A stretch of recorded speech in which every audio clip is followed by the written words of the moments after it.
We've been hearing a lot of talk about Iskandar Malaysia and how much investment has been pouring in to make it work. But where is Iskandar? Well, let's take a trip down to the south and find out if that's where we can settle down in comfort. Many of us have travelled to and from Singapore without knowing that we have actually passed through this southern development corridor.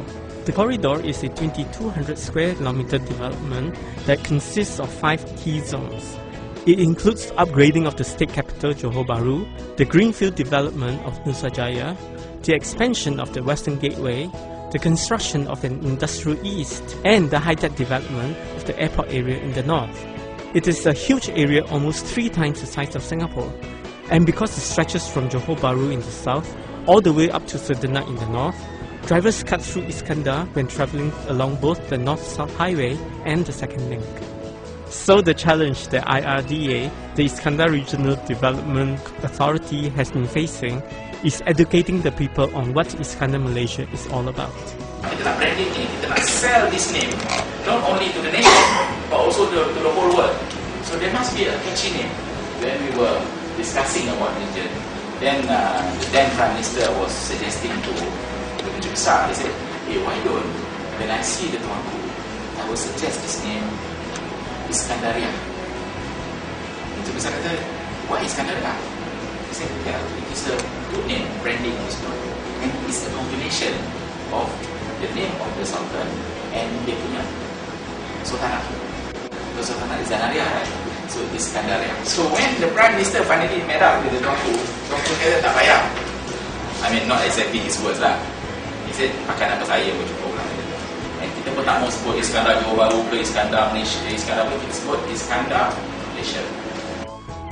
Getting the infrastructure in place for such a huge development is a real challenge.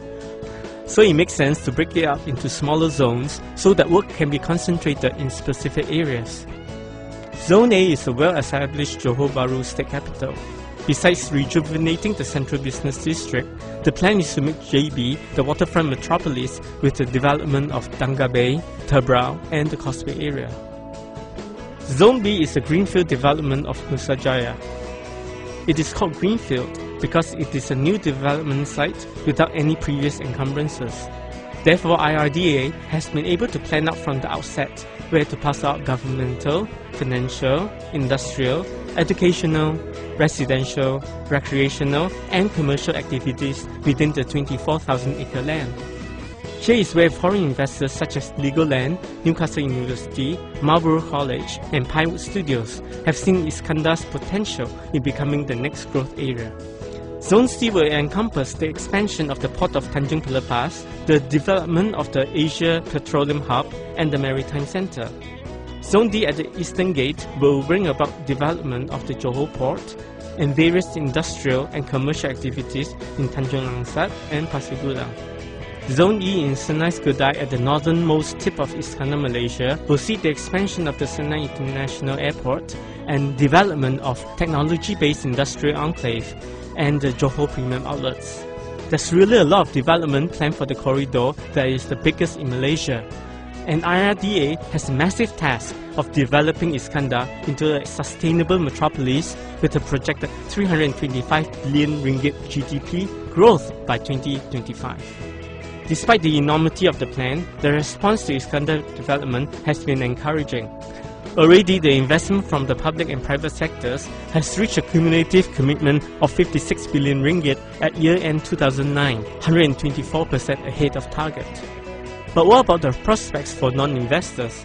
Iskandar Malaysia seems to have all the ingredients to become an attractive urban development for city dwellers. We are trying to create a lifestyle that would depict the lifestyle that is for a developed nation. But what is more important is that we want to create a lifestyle that is not only attractive for people to come here and work, but also for people to live, as well as for people to spend their leisure time. One of the reasons Singapore is so attractive to urbanites is the peace of mind that the streets are safe, even past midnight. So Iskandar Malaysia has placed security as a priority from the outset. One of the solutions is to implement the community police post as a way to keep the suburban neighbourhoods safe from petty crimes. Another major metropolitan concern is the daily commute. IRDA did a study on the public transportation system and has identified gaps in the services. In 2009, a bus service to flight routes that were deemed unprofitable has been implemented to improve bus service in Iskandar, Malaysia. In most urban development, it has become a norm that the indigenous folks are displaced or disadvantaged. IRDA overcomes this issue with the initiation of training for Orang Asli youths in house construction. Keys to these 4 homes built by their own youths will hand over only after 4 months of construction. Definitely their life will be affected. Now, like for example, in PTP, because of the evidence, dia dah tak boleh laut dalam. So we give them options. There's a lot of opportunity out there. Give them skills so that they have options and they go to sea or they can be part of the development in Iskandar. IRDA has set 2012 as the tipping point in which the momentum of growth will sustain Iskandar without the need for further government injection. It is a short timeline for IRDA to realize their mission to make Iskandar Malaysia a strong and sustainable metropolis of international standing. Iskandar Malaysia is poised to be the next most popular place to invest, to work, to live and to play. That is if you are willing to uproot yourself and move here. But its success will be seen in the next stage of implementation in 2012. Until then, will it be just wait and see for everyone?